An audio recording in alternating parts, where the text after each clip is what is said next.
तो आज हम डिस्कस करेंगे कि डोज कैलकुलेट कैसे करना है ना।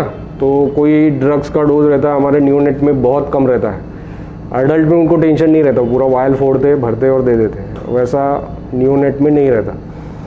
तो कौन से ड्रग का डोज कैसे कैलकुलेट करना है, क्योंकि हर किसी का डोज का स्ट्रेंथ अलग होता है, 1 ml में हर एक का कंटेंट अलग अलग होता है। तो कोई भी डोज जब डॉक्टर डालते हैं और अगर समझो mg में माइक्रोग्राम में डाला है तो हमें देना कितना है, ये समझने के लिए सबसे पहले हमको कैलकुलेट करना पड़ेगा कि 1 ml में कितना है ना।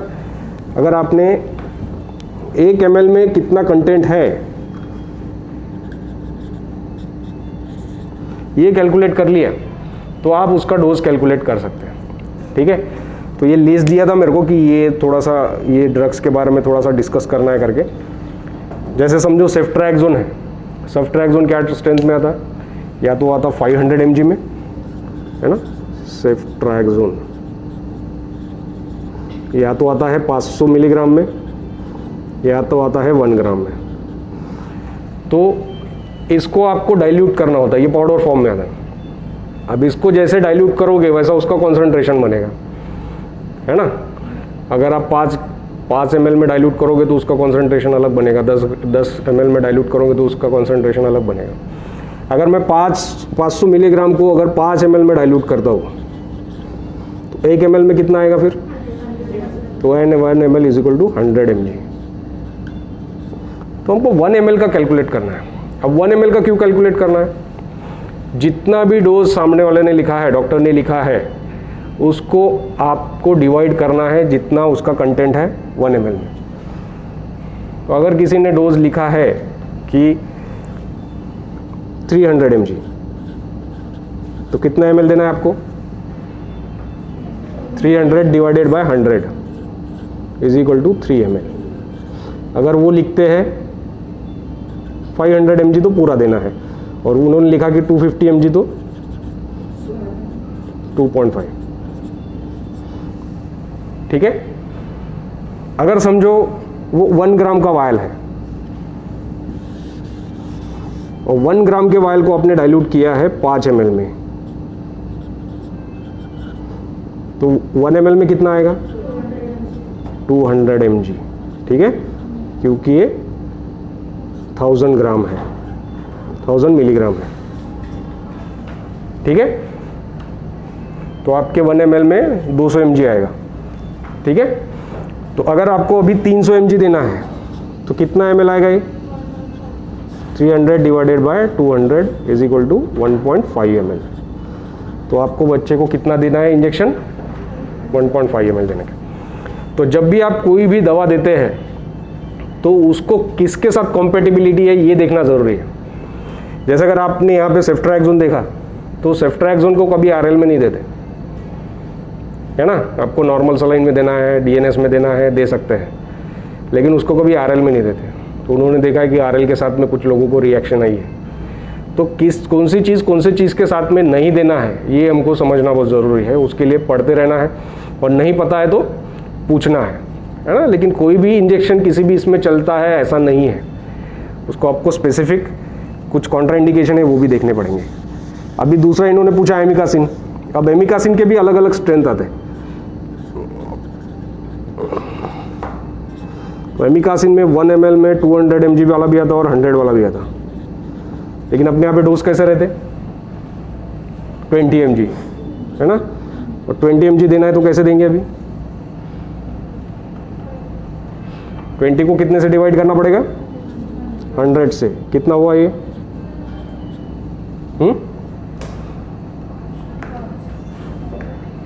कितने से हुआ, कितना आया ये,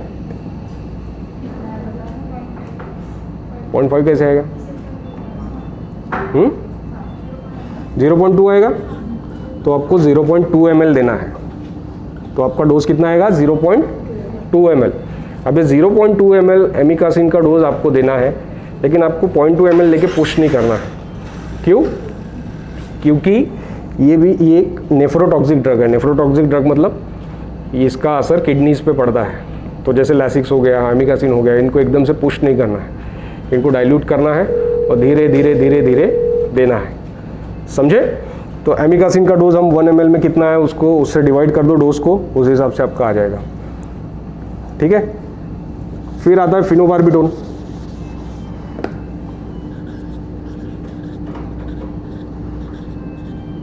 फिनोबार्ब या गार्डिनल, तो ये होता है 1 ml में 200 mg।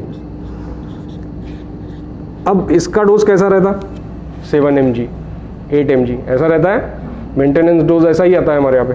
तो 7 mg आपको देना है, तो अगर आप 7 mg को 200 से डिवाइड करोगे तो वो बहुत ऐसा 0.000 आएगा जो आप नहीं ले पाओगे। तो आपको क्या करना है, ये 1 ml को डाइल्यूट करना है। तो इसको आपको डाइल्यूट करना है 10 ml में। ठीक है, तो 10 ml is equal to 200 mg हो गया। तो 1 ml is equal to 20 mg। अभी आप 7 को डिवाइड कर सकते हो 20 से, और जितना आएगा उतना ml आपको लेना है गार्डिनल। ठीक है, अगर आपको ऐसा लगता है कि ये फिर भी कैलकुलेशन बराबर नहीं हो रहे, तो क्या कर सकते हैं, फिर से इसको डाइल्यूट कर सकते हैं इस 1 ml को लेके, है ना। तो जैसे आप डाइल्यूट करेंगे उस हिसाब से आपको उसका डोज निकलेगा।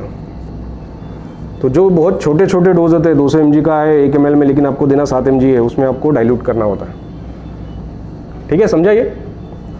अब गार्डिनल भी जैसे ये रेस्पिरेटरी डिप्रेशन कर सकता है, तो गार्डिनल को भी आपको डाइल्यूट करना है नॉर्मल सलाइन में, और उसको धीरे धीरे ओवर 5 मिनट्स 10 मिनट्स देना है, ऐसे एकदम से पुश नहीं करना है। बहुत बार कुछ बच्चे सेंसिटिव होते हैं तो वो गार्डिनल से भी रेस्पिरेटरी डिप्रेशन हो सकता है। इसके बाद है डेक्सा का डोज, है ना। डेक्सा 1 ml में है 4 mg, और आपको देना होता है 0.4 ml के करीब, 0.4 mg के करीब। 0.4 mg कैसे देंगे, कितना लेना पड़ेगा, अगेन 0.4 को आपको डिवाइड करना है 4 से, कितना आएगा 0. नहीं, आपको 1 ml में 4 mg, आपको देना है 0.4 mg। 0.1 ml आएगा, राइट। तो ये डेक्सा को आपको 0.1 ml में डाइल्यूट 0.1 ml लेना पड़ेगा। और 0.1 ml कैसे लेंगे, जो हमारे पास 1 ml की सीरींज आती है उससे लेना है। 2 ml के सीरींज में 0.1 ml नहीं लेना है, आपको इंसुलिन की सीरींज में ही लेना है, क्योंकि उसका डोज कैलकुलेशन है तो आपका गलत हो जाएगा। ठीक है, तो इस तरीके से हम 1 ml में कितना है ये जान के उस हिसाब से डोज बच्चे को दे सकते हैं। अब आता है एम्फोलिप।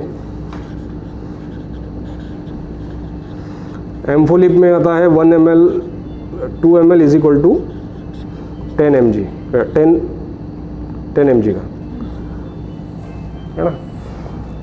अब इसका जितना डोज जा रहा है उस हिसाब से आपको कैलकुलेट करना है। ये पहले से ही लिक्विड फॉर्म में आता है, तो हार्डली 5 mg या 10 mg का ही डोज जाता है हमारे यहाँ न्यूनेट में। और 10 mg देना है तो पूरा 2 ml लेना है, लेकिन उसके ड्रग्स के साथ आपको इंस्ट्रक्शन भी पढ़ना है। जैसे एम्फोलिप को आपको 5% डेक्सट्रोज में ही डाइल्यूट करना है, उसको डिस्टिल वाटर नॉर्मल सलाइन किसी में भी डाइल्यूट नहीं कर सकते, उसको आपको 5% डेक्सट्रोज में ही डाइल्यूट करना पड़ेगा। और कैसे देना है, ओवर 2 आवर्स। तो 5 ml को लेना है, ये 10 mg के लिए आपको 2 ml लेना पड़ेगा, उसको 10 ml बनाना पड़ेगा, है ना, 8 ml 5% डेक्सट्रोज डाल के, और उसको आपको कवर भी करना पड़ेगा। कवर क्यों करना है, क्योंकि ये लिपिड है, अगर उसको रोशनी पड़ेगी उसके ऊपर तो वो खराब हो जाएगा, इसलिए उसको कवर करना है और 2 घंटे में देना है। ठीक है, तो ये इसके स्पेसिफिक इंडिकेशंस हैं, आपको उस हिसाब से ही उसको देना है।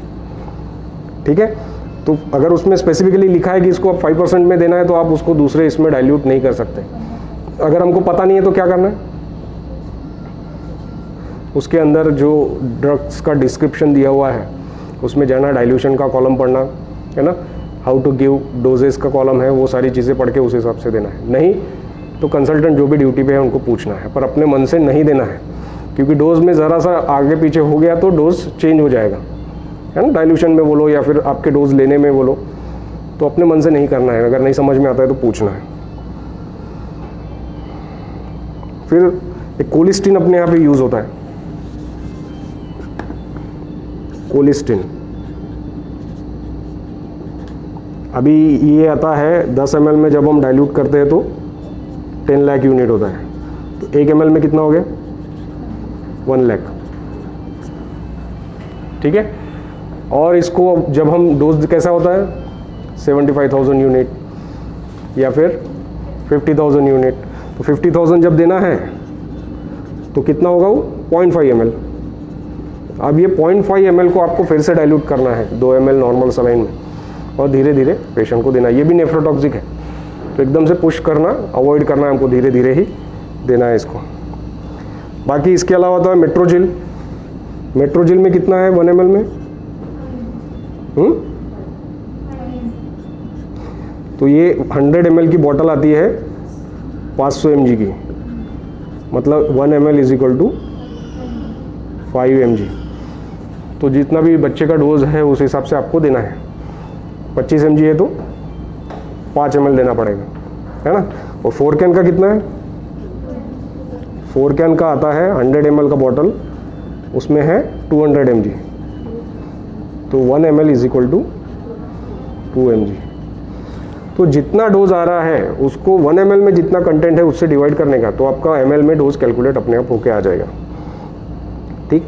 और एक है लैसिक्स, जो बहुत कॉमनली यूज होता है अपने यहाँ पे। लैसिक्स में 1 ml is equal to 10 mg है ना। तो सीधा सीधा 0.1 ml मतलब 1 mg। तो उस हिसाब से जितना बच्चे का वजन है उतना 0 ml आपको देना है। 3 किलो का बच्चा है तो 0.3 ml जनरली ऐसा डोज रहता है, तो उसको भी आपको डाइल्यूट करके देना। लैसिक्स कभी भी पुश नहीं करना। लैसिक्स अगर आपने पुश कर दिया एकदम से तो बच्चे के किडनी के ऊपर उसका असर पड़ सकता है। उसको डाइल्यूट करना 2 ml 5 ml में, और धीरे धीरे पुश करना है ओवर 5 to 10 मिनट्स, ठीक है।